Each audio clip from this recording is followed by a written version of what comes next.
Hi guys, it's Crystal here for Talk to Me Tuesday. Again, it's been a million years since my last video, so I have way too many things to show you, and it's going to take too much time. It was my birthday in August, and so my sister commissioned something for me, which is crafty, which is why I'm showing it to you.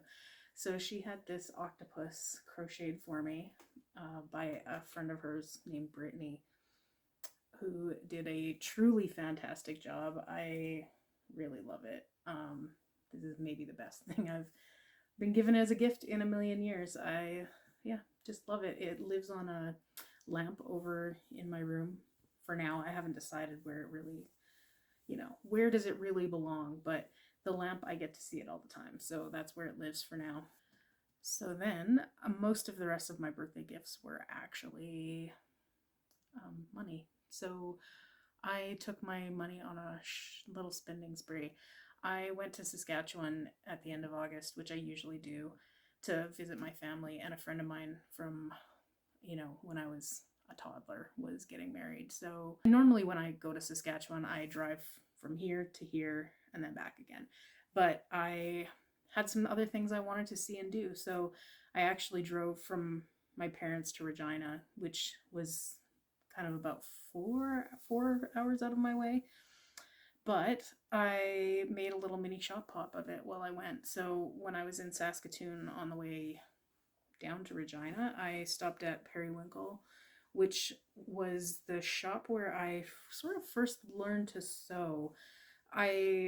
I mean, I already had a sewing machine, but I wasn't very proficient in its use. And I didn't really know how to quilt using machine because the only work I had done before that was hand quilting. So I took a class there, and that was sort of what started my quilting journey, so to speak. So whenever I'm in Saskatoon, I try to go spend some money there. So I bought a ton of little fat quarters. I don't know if you'll be able to see much from these because they're all quite subtle little prints, mostly subtle.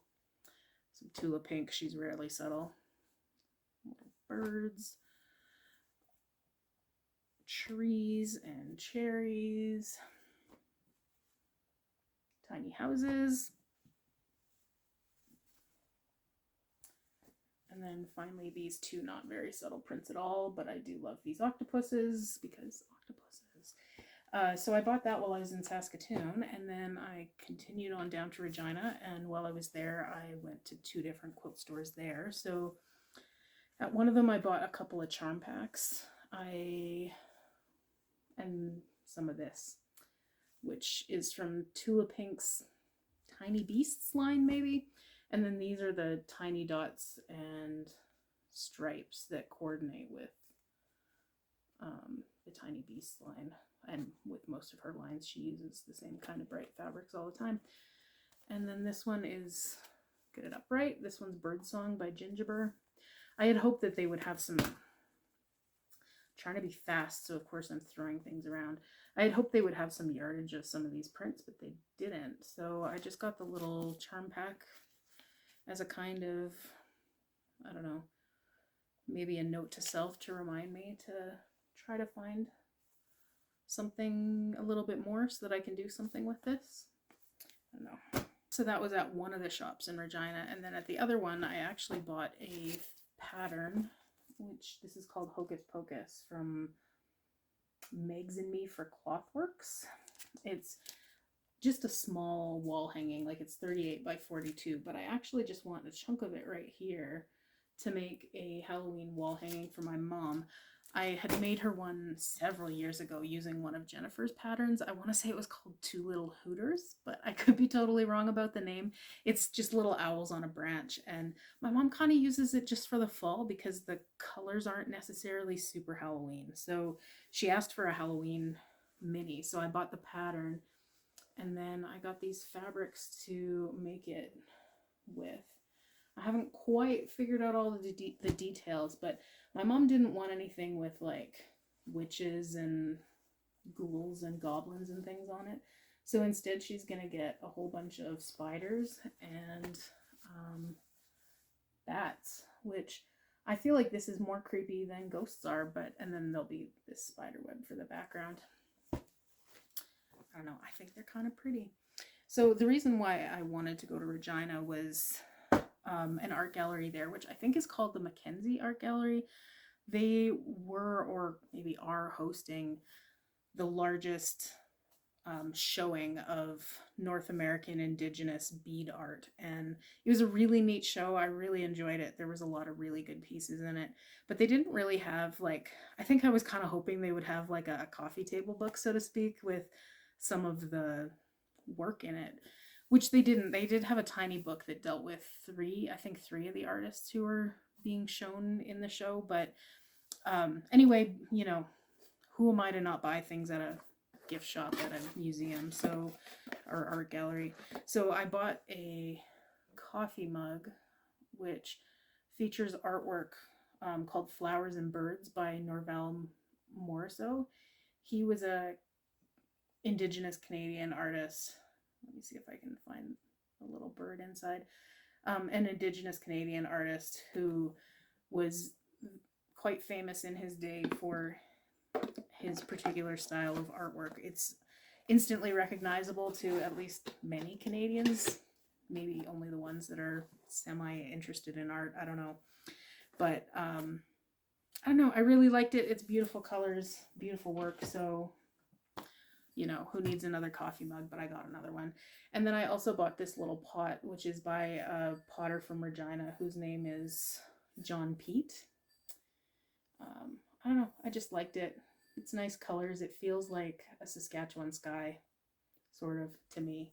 But maybe that's just because I'm from Saskatchewan. I also, while I was down there, not in Regina, but in a place called East End. It's, you know, a tiny little town in Saskatchewan in the sort of southwest corner of the province, where there are a lot of dinosaurs. There's a whole lot of dinosaurs where I live, so, or in the neighborhoods where I live. So the largest T-Rex ever found, I think, was found in or near East End. So there's a little museum there, which is called the TRex Discovery Center, I think. So I went and swung down there as well.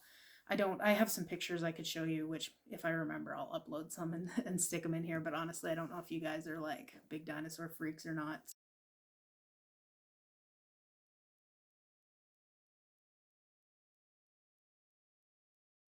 Recently, because all of that isn't enough fabric, I recently won fabric from TRex. So TRex is a fabric distributor in Canada.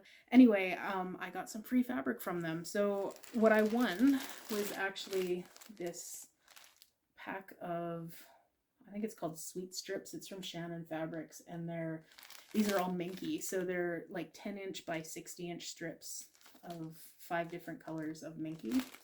And then I also won this roll of batiks from Hoffman Fabrics. So these are from the Hundreds and Thousands lines.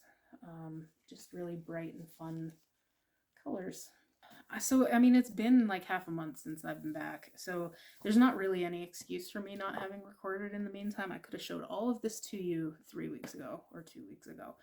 But I don't know. It's kind of like this weird time of year when, I don't know, it's like, I don't want to like overstate it, but there's sort of like a post-summer blues, I guess. It's still quite warm out today, notwithstanding. It was raining all day yesterday, so it's not very warm today. But, you know, we're still holding on to the decent weather, but I'm just, I don't know, kind of blah. So I'm trying to make myself do some things. So one of the things that I did was my bee blocks for my Canadian Modern Bee group. This person just asked for strawberries in any color that you wanted, as long as they were monochromatics. I picked up some mail this weekend, and in the mail was a thread catcher from Jeannie. How fantastic is this? It's not actually, it's in use. It's been hanging on the table beside me here since I got it. But what it has in it is actually basting pins from the quilt that I'm working on sewing. So as I pick the pins out, they're going into this little bucket. It was very exciting to have this arrive, so thank you so much, Jeannie. I will put it to very good use. This is taking way too long, so I'm just going to show you this quilt. I've done, I don't know, maybe a 1/9 of the quilting, so it's slow going. So here is the quilting that I'm doing. I'm kind of doing alternating block patterns. So in one block it's getting just this really basic, you know, ziggy-zaggy line, and then some rather small meandering in the background. And then in the alternate block it's getting a swirl hook in the background, sort of figure eights. I'm gonna call it figure eights because I cannot remember. So yeah, this is a Christmas quilt, which will likely be a Christmas gift for a family member, so long as I manage to make enough quilts to give to my whole family and not just to 1 or 2 people, but we'll see. I've got 1 1/9 done. Anyway, yeah, that's all from me. Oh, yeah, I started watching Chuck as I quilt because I need something that I've seen before and don't need to pay attention to. Anyway, I hope everybody's doing fantastic, and I will hopefully talk to you in a couple of weeks when this puppy's all done. Take care, everybody. Bye.